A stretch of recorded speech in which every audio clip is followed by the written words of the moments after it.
দেশের মানুষ যে বেকায়দায় আছে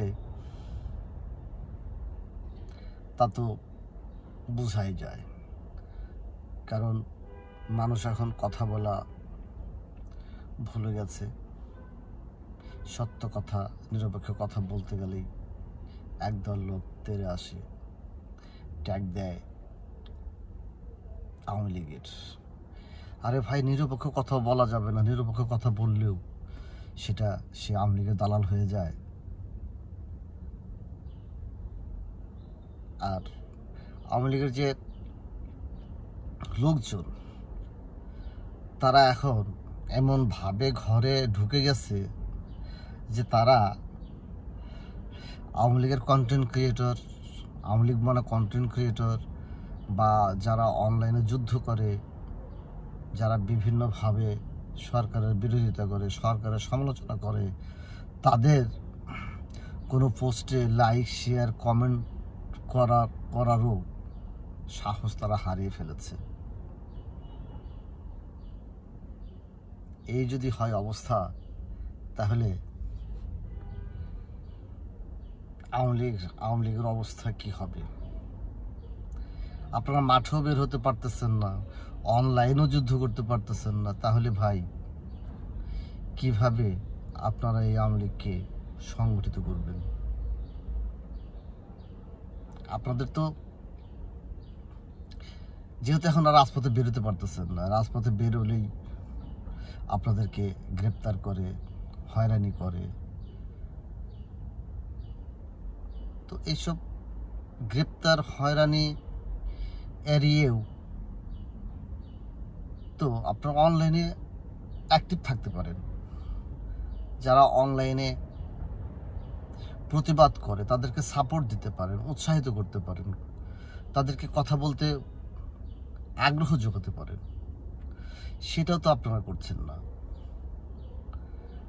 আমি দেখলাম যে মোফাসেল ইসলাম উনি এক এক সময় এক এক কথা বলেন। কখনো ওনার কথা ভাল লাগে, আবার কখনো ওনার কথা খারাপ লাগে। উনি সকালে জামাতের কথা ভালো বলেন, বিকালে আবার জামাতের বিরোধিতা করেন। রাতে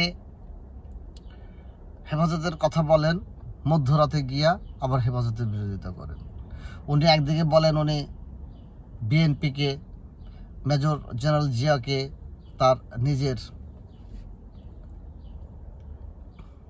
মেজর জেনারেল জিয়াকে তিনি রাজনৈতিক গুরু মনে করেন, আবার অন্যদিকে বঙ্গবন্ধুকে বিপ্লবী মনে করেন। আরে ভাই, দুটো তো একসাথে চলতে পারে না। এইভাবে মুনাফিকি করে যারা অনলাইনে কথা বলেন তাদেরই দেখলাম ফলোয়ার বেশি, তাদেরই দেখলাম লাইক বেশি পড়ে, তাদের কন্টেন্টগুলিতে, ভিডিওগুলিতে লাইক, কমেন্ট, শেয়ার বেশি হয়। ভাই, একটা লোক চতুর্মুখী মেধা সম্পন্ন হতে পারে না। একটা লোক চতুর্দিকে সমালোচনা করতে পারে না। করলে যে কোনো একটা পক্ষ অবলম্বন করেন। সবগুলি পক্ষ নিয়ে যদি কথা বলেন, পরবর্তী খিচুড়ি হয়ে যাবেন, আউলিয়া ফেলবেন। ওই মোফাসিল ইসলামও তাই করে। এতদিন দেখতাম মাঝখানে হাসিনা পতনের পর সে কিছুদিন আওয়ামী লীগের সমালোচনা করছে, হাসিনাকে বিভিন্নভাবে গালি দিচ্ছে।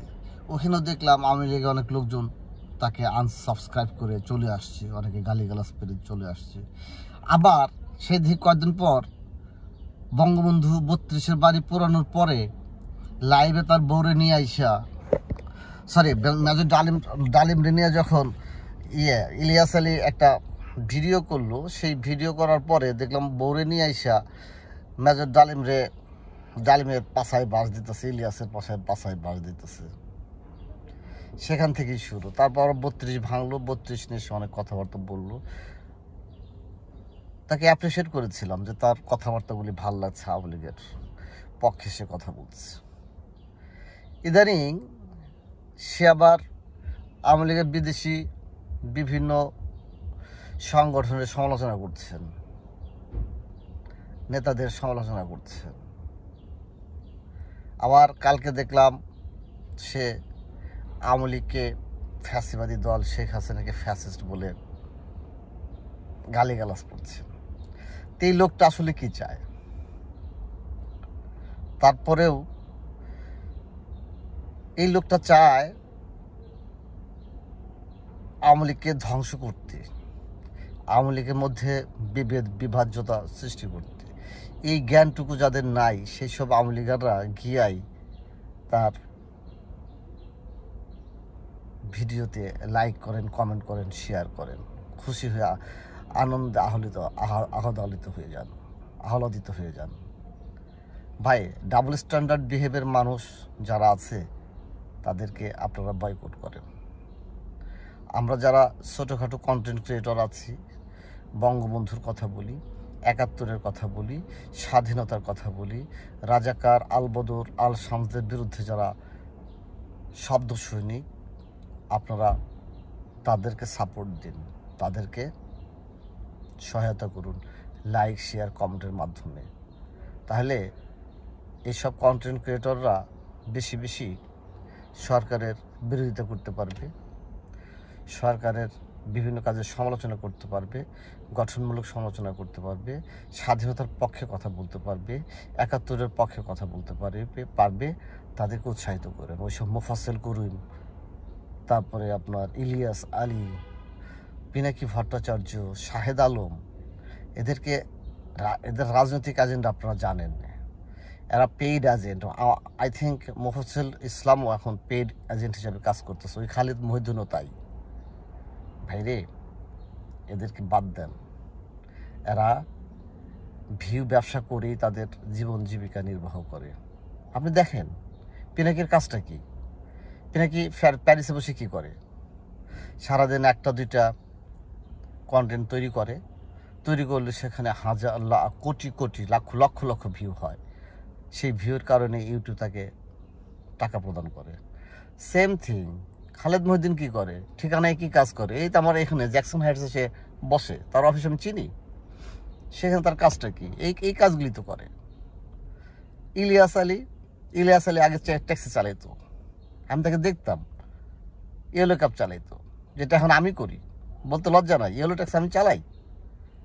সেই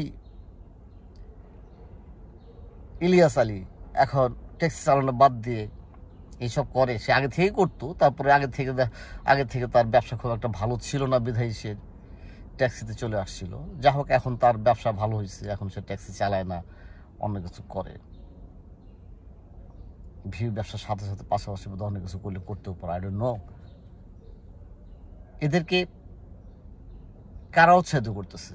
এই আমাদের মতো আওয়ামী লীগের লোকজনই দেখেন গা, এদের ভিডিওতে লাইক, শেয়ার, কমেন্ট করছে, তাদেরকে উৎসাহিত করতেছে। আমি দেখছি ভাই, বিশ্বাস করেন, আমি দেখছি পিনাকির কিছু সব ভিডিও না, কিছু ভিডিওতে অনেক আওয়ামী লীগের লোকজন কমেন্ট করছে। তাদের ভাষা দেখে বোঝা গেছে যে তারা কোন দল করে।